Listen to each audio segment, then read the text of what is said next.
মাকে জীবন্ত কালী বলা হয়। মা জীবন্ত এর প্রথম কারণই ভক্তরা মায়ের কাছে এসে কোনোদিনও খালি হাতে ফিরে যান না। আর মাকে এখানে 5 বছরের বাচ্চা মেয়ে হিসেবে পুজো করা হয়। এর পেছনে একটি বিশেষ ঘটনা আছে। মায়ের পুরোহিত মহালয়ার পুণ্যলগ্নে মায়ের জন্য বাজার করতে গেছিলেন। এবার বাজার করতে গিয়ে দেখছেন একটা ছোট্ট 5 বছরের বাচ্চা মেয়ে পুরো মা কালীর মতন সেজে সবার কাছে ভিক্ষা চাইতে হুট করে আমাদের যে পুরোহিত বাজার করছিলেন তার কাছেও ভিক্ষা চায়। পুরোহিত তখন তাকে ধাক্কা মেরে ফেলে দিয়ে বলে, যা কাজ করিয়ে খা। বাচ্চা মেয়েটিও তখন গা ঝাড়া দিয়ে বলে, আমি যদি কাজই পেতাম তো তোর কাছে ভিক্ষা যেতে আসতাম। এই বলে বাচ্চা মেয়েটিও চলে যায়, আমাদের পুরোহিতও চলে যায়। মা শ্যামসুন্দরীর প্রতিটি অমাবস্যা অন্ধকারে পুজো, মানে কোনো রকম বিদ্যুতের জিনিস লাইট জ্বলে না, কেবল ঘিয়ের প্রদীপ। ওদিন মহালয়ার অমাবস্যা অন্ধকারে পুজো হচ্ছে। অন্ধকারে পুজো করতে করতে পুরোহিতের হঠাৎ মন বলছে যেন মা নেই, কিন্তু পুরোহিতের মন আবার বলছে মা তো কালো, তাই হয়তো অন্ধকারে দেখতে পাচ্ছি না।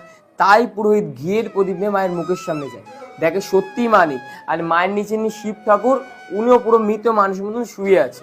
এই দেখে পুরোহিত থমকে যায়। এবার কিছুক্ষণ পরেই পুরোহিতের পেছন থেকে ছুম ছুম করে নুপুরের আওয়াজ হয়, আর ধাপ করে শিবের বুকের উপর একজনের ডান পা পড়ে। আর যেই বাচ্চা মেয়েটাকে ধাক্কা মেরে ফেলে দিয়েছিল সেই বাচ্চা মেয়ের মুখ ওই অন্ধকার থেকে বেরিয়ে আসে। আর মা তখন মানুষের কণ্ঠে বলে, দে চাল কলাতে দিবি না আমায়। এই শুনে পুরোহিত অজ্ঞান হয়ে যায়। এবার অজ্ঞান অবস্থায় মা ওনার মনে মনে বোঝাচ্ছেন, আমি শুধু বড়লোকের মা নই রে, আমি গরিবেরও মা। তাই এবার থেকে যে কোনো ভক্ত এক মুঠো চাল আর একটি পা কলে দিয়ে মাকে পুজো দেয়, মা তাদের প্রতিটা মনের বাসনা পূর্ণ করেন। আর তখন থেকেই বলা হয় ওই 5 বছরের বাচ্চা মেয়েটি আজ পর্যন্ত শিব ঠাকুরের বুকের ওপর বিরাজমান। আর মাকে যখন দর্শন করবেন তখন অবশ্যই দেখবেন মায়ের বেদির নিচে 9টি বিগ্রহ আছে, নবগ্রহ বিগ্রহ। এই বিগ্রহ থাকার পেছনে একটি বিশেষ কারণ, আমাদের মানুষ জীবনে অনেক রকম দোষ হয়, মাঙ্গলিক কাজ ও গ্রহ জাতীয় দোষ কর্মফল অনুযায়ী। এই দোষ থেকে মুক্তি পাওয়ার জন্য মানুষ বিভিন্ন পাথর, মাদুলি, কবচ ইত্যাদি যজ্ঞ ধারণ করে, কিন্তু সবার তো সামর্থ্য হয় না এইসব করার।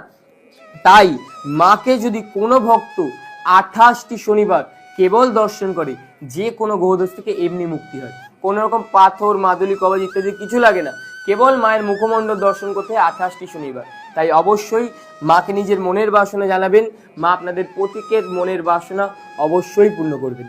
জয় মা শ্যামসুন্দরী।